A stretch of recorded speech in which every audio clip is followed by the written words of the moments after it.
બાળકો, ઘણા સમય પહેલાં સોનુ અને મોનુ નામની બે બહેનો હતી. સોનુ ભણવામાં ખૂબ જ હોશિયાર હતી, જ્યારે મોનુ ભણવામાં થોડી નબળી હતી. સોનુ અવારનવાર તેનો સમય અભ્યાસમાં વિતાવતી, જ્યારે મોનુ વધુ સમય ક્યારેક ગેમ રમવામાં, ક્યારેક ટીવી જોવામાં અને ક્યારેક મોબાઈલમાં વિતાવતી.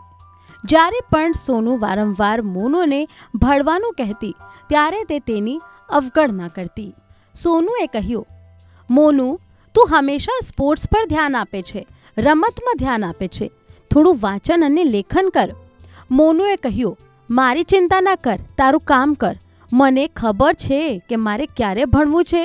બડી આઈ પઢાકા. સોનુએ કહ્યું, ઠીક છે, તારી ઈચ્છા છે. તને ત્યારે જ ખબર પડશે જ્યારે તું પરીક્ષામાં નાપાસ થઈશ. મોનુએ કહ્યું, હા, હું પણ જોઈશ કે તું કેટલું ટોપ કરે છે.